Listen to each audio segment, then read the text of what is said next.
According to a Moscow-installed official in the annexed region, Russian air defense shot down 3 Ukrainian drones above Crimea, 1 in the northwest and 2 in the west of the peninsula.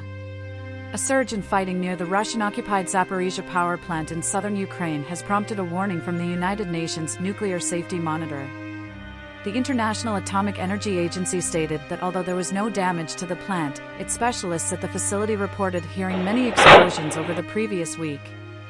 However difficult it would be to fight, Kyiv's counteroffensive against Russian forces will continue through the advent of cold and wet weather later this year, according to Ukraine's spy head Kirill Budanov. In some way or another, combat operations will continue. Fighting is harder when it is cold, damp, or muddy.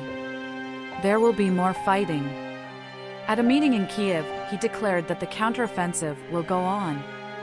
The Defense Ministry in Romania's neighbor claimed to have discovered fresh pieces of a drone that was used by the Russian military on Romanian soil. This suggested an intolerable violation of Romania's airspace, according to President Klaus Iohannis. The group of 20 adopted a consensus declaration at a summit in New Delhi that avoided condemning Russia for the war in Ukraine but called on all states not to use force to grab territory. We welcome all relevant and constructive initiatives that support a comprehensive, just, and durable peace in Ukraine, the declaration said. The use or threat of use of nuclear weapons is inadmissible, it added. Ukraine's foreign ministry said the declaration was nothing to be proud of, but German Chancellor Olaf Scholz said it demonstrated a clear position on Russia's invasion by stating that the territorial integrity of countries cannot be called into question with violence. According to Tokyo, Japanese Foreign Minister Yoshimasa Hayashi and Ukrainian President Volodymyr Zelensky agreed to start talking about security guarantees and work together to rebuild Ukraine's economy during their meeting in Kyiv. Russia stated that it was adhering to its demands for a reinstatement of the Black Sea grain agreement, which it terminated in July. Dmitry Peskov, a spokesman for the Kremlin, stated that Russia needs to reconnect its state agricultural bank to the global SWIFT bank payment system, not a subsidiary of the bank as suggested by the UN. According to the Reuters news agency, Turkish President Recep Tayyip Erdogan spoke with Japanese Prime Minister Fumio Kishida at the G20 conference about efforts to resurrect the agreement. It didn't provide any more information.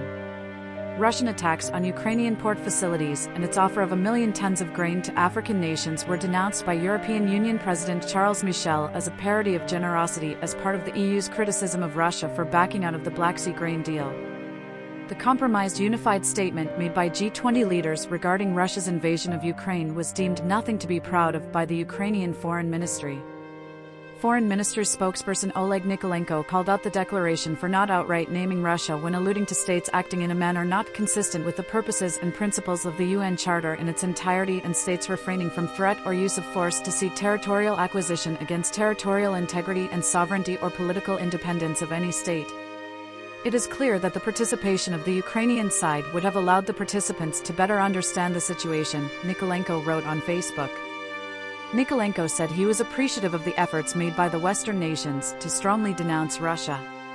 Russia ultimately rejected a solution that was acceptable otherwise for everyone else, an EU diplomat told Reuters. Russia objected to much of the language around Ukraine.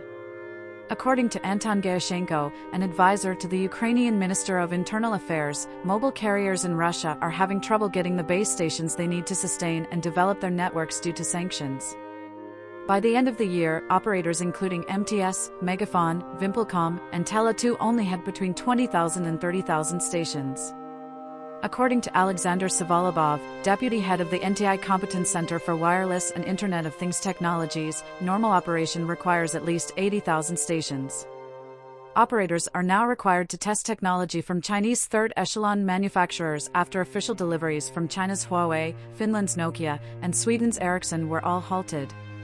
According to Alexei Boyko, an analyst for the specialized Telegram channel Abloud 62, switching to this technology could result in communication network failures and higher equipment repair expenses.